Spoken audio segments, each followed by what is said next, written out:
So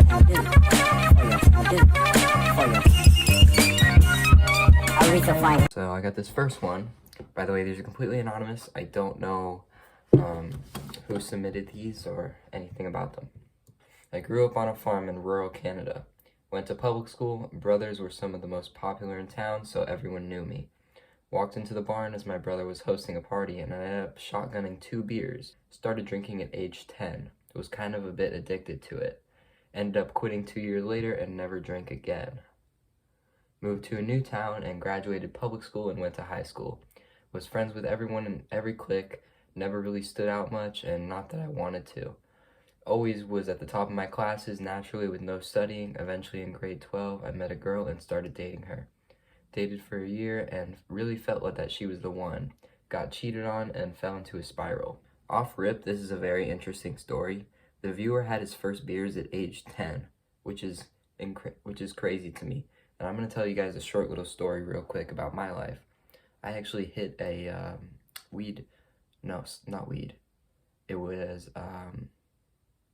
I hit a pen for the first time at age 8. I used to be friends with this dude named Wyatt. He was a really bad influence. Everyone in his family smoked, not weed, they smoked cigarettes. And he had like an e-cigarette. And we were only 8 years old. We were in 3rd grade, I think. So at lunchtime, he goes up to me and my buddy Tyler, who I'm still friends with today.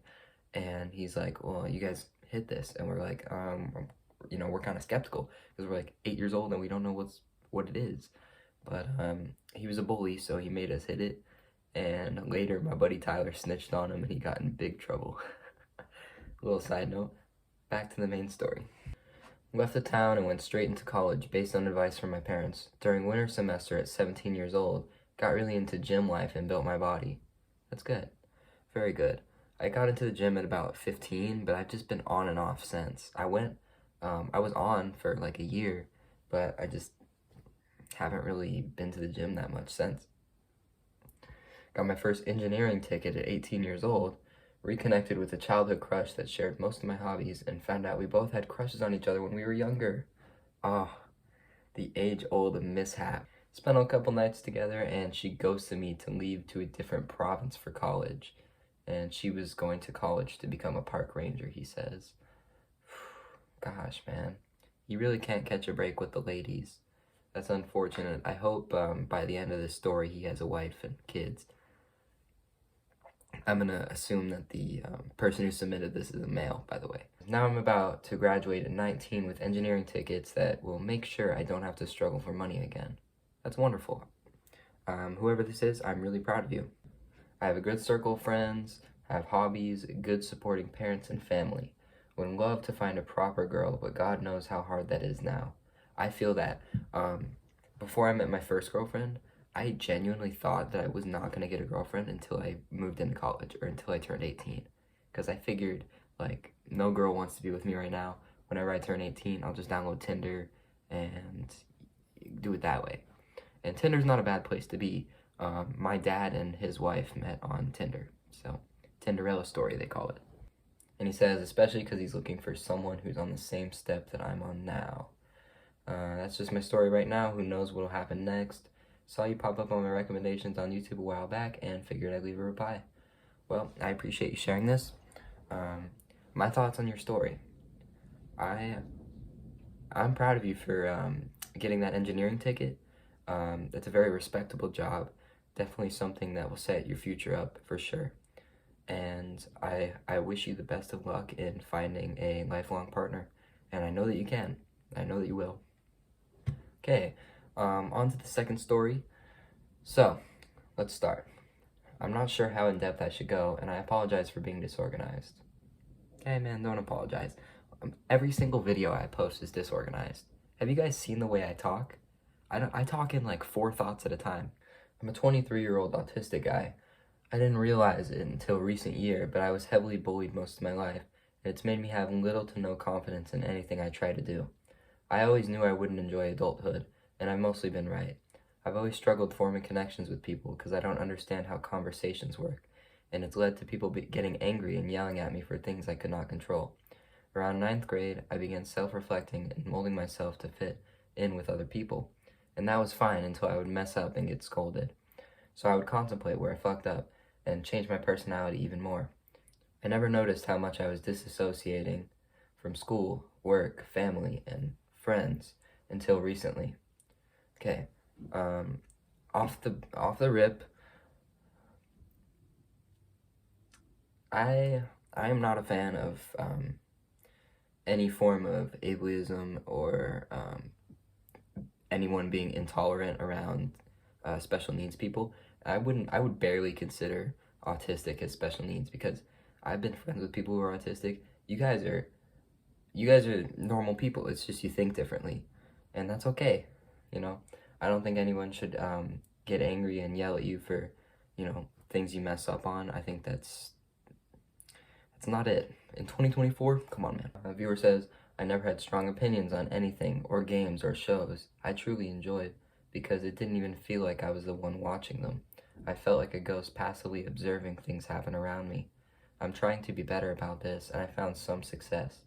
It sucks that it took a suicide attempt and experimenting with drugs to get here, but as long as I'm doing better now and have an immediate family that is extremely supportive now. I hope this helps with the video, and I'm sorry if it's a bit much. Didn't want to get too heavy. No, you did perfect. I really like what you shared. I actually wish that you shared more.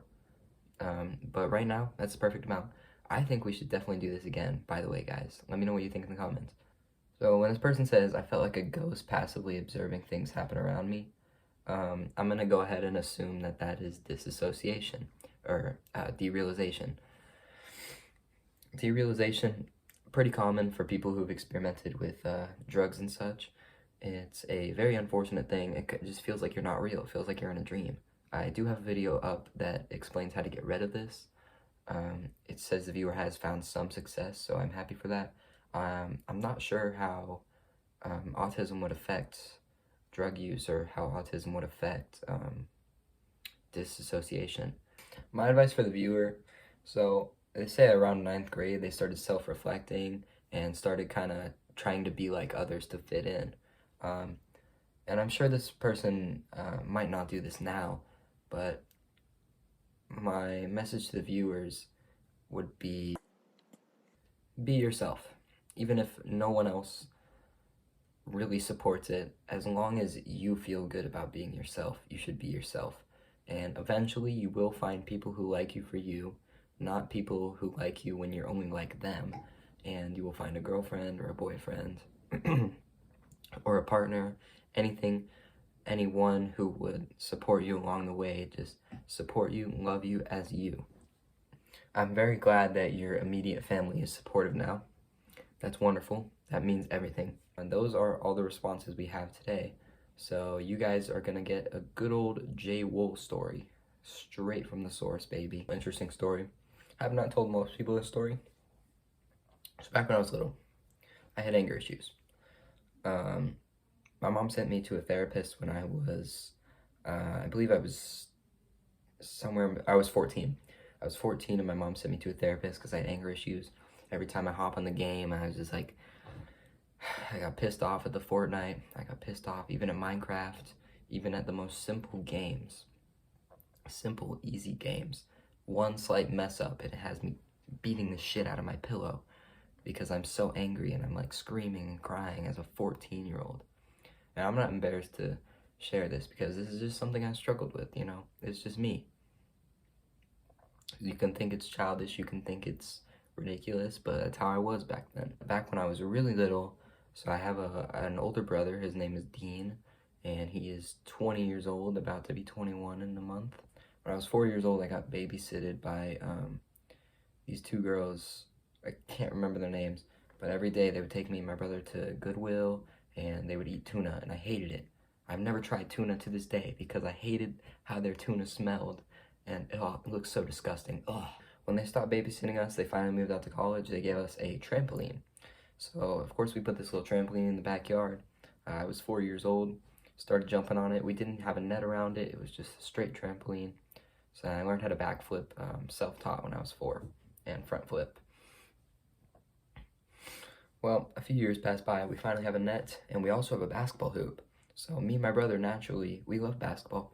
We put the basketball hoop up next to the trampoline, and we started playing trampoline basketball. Let me tell you, if you've never played trampoline basketball, this is the most fun you will ever have. Now, if you're above the age of 10, you'll probably lose your breath in like 5 seconds. But back then, I had unlimited energy, and this game was incredible, dude. Me and my brother would get so competitive because he played soccer and a little bit of basketball, but basketball was my shit. So even though he was 3.5 years older than me, it was a fair game for the most part because he was like a foot taller and would block me and like boss me around and like slam me on the mat. I would get very injured like all the time. I probably got about 3 concussions those days. Every time we'd play, and every time I would get angry. I would get angry, I would get sad, I would get frustrated, I would scream because I lost, or because I didn't make a shot when I wanted to, or something like that. Yet every single day, I cried and went inside, and then the next day, I played with him again. And I don't know why I did this to myself. I don't know why I still do this to myself with smoking, like, and other stuff. Like, I don't want to, I feel bad about doing this, but I'm still going to do it again the next day, and now I'm going to feel bad, and I'm going to do it again the next day, even though it has no positive effect on me. So yeah, when I was 14, anger issues, therapist thought it was because my parents divorced. They divorced when I was 3 years old. One of my very first memories is my dad walking out of the house. And I was like, Dad, where are you going? And he's like, I can't be here right now. And I was 3 years old, and that was one of my very first memories, is my parents getting divorced and my dad walking out. Anyways, I got sent to the therapist. They did not help with my anger at all. Not at all. So I didn't want to see him anymore. His name was Cody. And also, when I grew up, most of my friends were female. Like, I had dude friends. Like, I wasn't always the most, like, manly man, But I had guy friends. I played basketball every day, and I did guy stuff, but I had a lot of female friends. And so when they set me up with this therapist, and I found out he was a dude, I was like, oh, I don't really like talking to dudes about my problems. I'd rather talk to a girl. Yeah, I didn't like my therapist, so I just kept lying to him. And basically just gaslighted him into believing that my mom, like, sent me to therapy, like, for no reason. And that I wasn't an angry kid, and that I didn't have anger. So eventually, I was able to stop going. And then somehow, my anger, like, worked itself out. And I haven't really been angry since. I get angry sometimes. I've had a couple outbursts. I'm not proud of it. But I thought I'd tell you guys, give you guys a little insight into my life, because you guys know that I struggle. You guys know that I deal with some problems, but you don't really know why. So I thought I'd give you a little bit of insight into my life. So I really hope you guys enjoyed this video, and if you did, comment down below if you'd like to do it again, and I will send another link to the Google form under the description down below, and you guys can click on it, submit your responses to another question, maybe the same question. I don't know, we'll figure it out, but I'll see you guys in the next time.